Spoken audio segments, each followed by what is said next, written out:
Sejam bem-vindos e vamos a mais um estudo sobre o dízimo.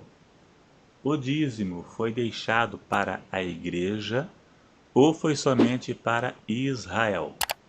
Vamos saber agora. O dízimo na Bíblia foi citado de algumas formas, mas nenhuma se encaixa no Novo Testamento. Tudo que está escrito no Velho Testamento, para valer no Novo, tem que estar escrito ou tem que ter respaldo bíblico, o que não é o caso do dízimo. Todas as citações do dízimo do Velho Testamento, nenhuma se encaixa no Novo.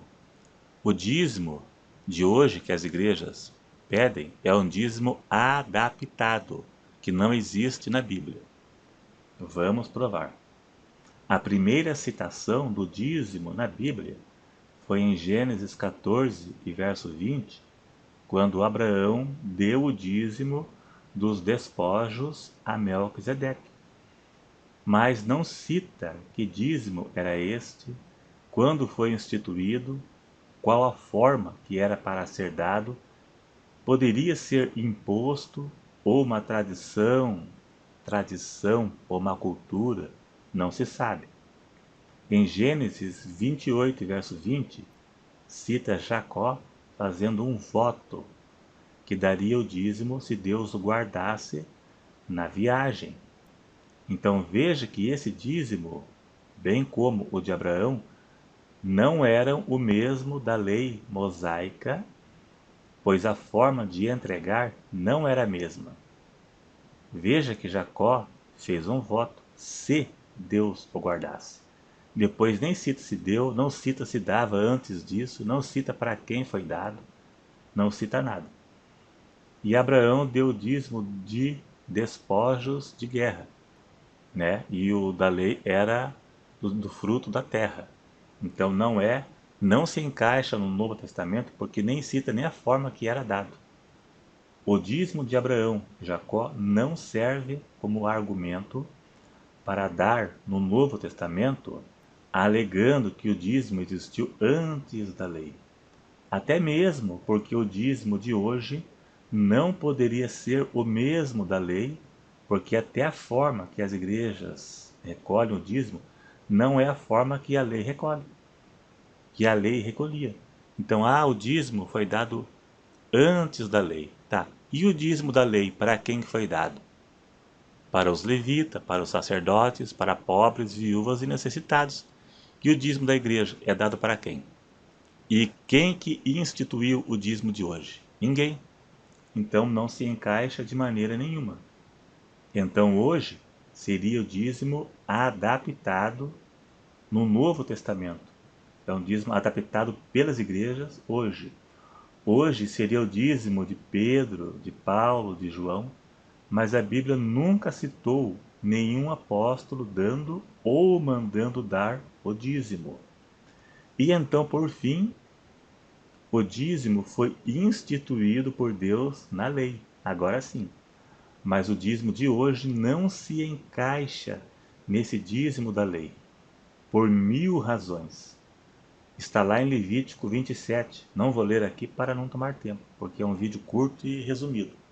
Por isso não vou ler. Mas não se encaixa.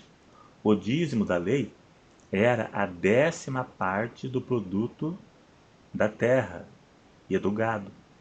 O dízimo judeu era entregue para sustento dos levitas, Números 18 e 21, para os sacerdotes, Números 18 e 28, pobres, viúvas, necessitados e estrangeiros. Então veja se as igrejas tiram a parte dos estrangeiros, dos pobres e das viúvas, conforme fazia na lei. E eles não fazem isso, e eles não lêem esta parte e nem contam isso para você. Talvez você nem sequer sabia disso, mas agora ficou sabendo.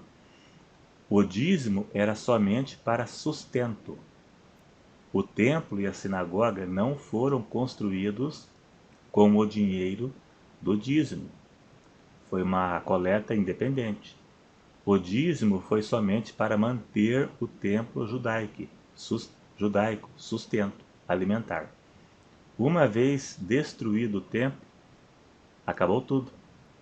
Agora vamos interpretar Malaquias 3, verso 9 ao 11, que é o mais usado até os dias de hoje. Desde o meu tempo de criança, é esse que é o mais usado pelos pastores das igrejas para provar no Novo Testamento. Mas não é difícil entender e nem interpretar e nem refutar que isso foi apenas para Israel e não dá para aplicar no Novo Testamento. Vamos aqui rapidinho, pegar minha Bíblia aqui. Vamos lá então. Eu vou ler aqui a partir do verso 8. E vou provar que isso foi para Israel e não tem respaldo no Novo Testamento e não tem como encaixar ele no Novo Testamento. Roubará o homem a Deus? Todavia vós me roubais e dizeis: em que te roubamos? Nos dízimos e nas ofertas alçadas. Veja, dízimo no plural. Tinha mais de um, conforme eu citei. Tinha pelo menos 3 dízimos. 3. Não tinha um dízimo só. Eram 3. E nas ofertas alçadas. O que é oferta alçada? Muita gente nem sabe o que é isso. Com maldição sois amaldiçoados, porque me roubais a mim, vós toda a nação. Veja que nação está no singular. É Israel. Nação no singular, Israel. E dízimos no plural, todos os dízimos. E não apenas esse dízimo de 10% para sustentar líderes religiosos nos dias de hoje. Verso 10. Trazei todos os dízimos no plural à casa do tesouro, que era o compartimento que ficava no templo de Jerusalém, que não existe mais, para que haja mantimento na minha casa, e depois fazer prova de mim.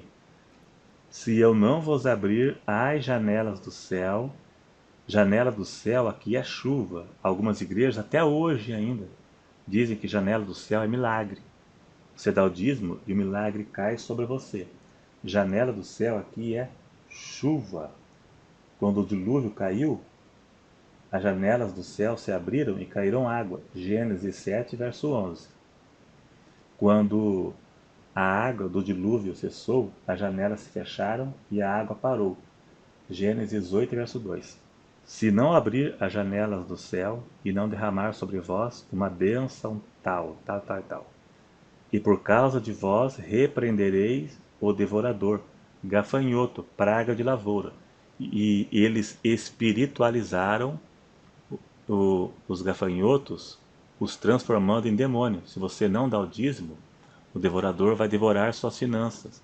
Daí a pessoa, quando perde o emprego, pensa que foi o devorador, mas não foi não. Perdeu porque perdeu mesmo.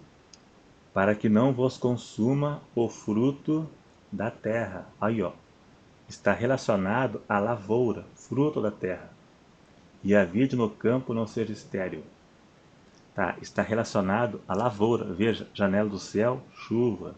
É fruto da terra, para que a praga de lavouras, de Joel 1, verso 4, se não me engano, por ali, capítulo 1, para que as pragas dos gafanhotos não devoram a lavoura, o fruto da vossa terra. Né? Isso foi uma promessa, que aquele que desse o dízimo, as ofertas alçadas, seriam abençoados com boas colheitas. Então isso não se aplica a hoje. Veja que tudo aqui se enquadra apenas para Israel. Não tem respaldo no Novo Testamento. Ela não encaixa. Tente aplicar esse texto aqui de Malaquias no Novo Testamento. Você não vai conseguir. Veja que foi uma promessa para Israel, conforme eu li. Israel no singular, nação. Hoje não poderia ser aplicado a hoje, porque seria geral. E veja que existia 3 dízimos. Imaginou se um dízimo a pessoa já não consegue dar, porque não sobra. Imaginou 3 dízimos, um tridízimo, né? E mais as ofertas alçadas para construir templo. Então veja, e de qualquer forma, o dízimo era para sustentar o templo, e não para enriquecimento e comprar carro e casa, era apenas para sustentar. Construção do templo, construções, era com outra oferta independente, uma contribuição independente. Então isso não se encaixa. E quem desse o dízimo não poderia perder o emprego, não poderia perder o emprego, não poderia ficar sem dinheiro, não poderia ficar apertado financeiramente, né? Porque ele estaria fora da promessa. Quem tem um bom salário ou enriqueceu, fala que foi o dízimo, porque deu o dízimo. E aquele que não prospera, que perdeu o emprego, que está endividado, que até parou de dar o dízimo, por que será? A oferta no Novo Testamento era de forma voluntária, de acordo com a condição da pessoa. Veja em 1 Coríntios 16, Paulo fez uma coleta para ajudar os necessitados, e era para ser dada conforme a condição financeira da pessoa. Condição financeira da pessoa. E já no Velho Testamento, existia o dízimo para ser dado aos pobres, viúvas e necessitados. E já no Novo Testamento, para ajudar os pobres, era feita uma coleta de acordo com a condição da pessoa. E a forma de contribuir no Novo Testamento, eu vou ler aqui para encerrar o vídeo já. 2 Coríntios 9, verso 7. Cada um contribua segundo propôs no seu coração. Propôs, não com tristeza ou por necessidade, porque Deus ama ao que dá com alegria. Deve ser proporcional à sua renda. Proporcional à sua renda. Não por constrangimento ou por necessidade. Então deve ser proporcional de forma voluntária e com alegria. Então, as coletas aqui era assim, no Novo Testamento. Era voluntária e de acordo com a renda da pessoa, proporcional à renda. E não 10%. Você nunca vai achar o dízimo no Novo Testamento. Ninguém mandando dar e nem dando. A palavra dízimo não quer dizer que falou a palavra dízimo que está mandando dar. É apenas uma aceitação. Eu não sou contra em si, mas sou contra a forma que é ensinado, enganado e explorado. Até hoje pessoas ainda caem, né, na bobeira. Então não tente colocar o dízimo do Velho Testamento no Novo, porque não dá certo. É só enganação de igrejas por aí que enganam, né? Alguns pastores são obrigados a falar porque eles são orientados pela liderança, né? Eles são obrigados a obedecer à liderança, por isso que eles fazem isso, né? Mas eles sabem que não é isso. É isso aí, se gostou, clique em gostei, se inscreva se não for inscrito e até o próximo.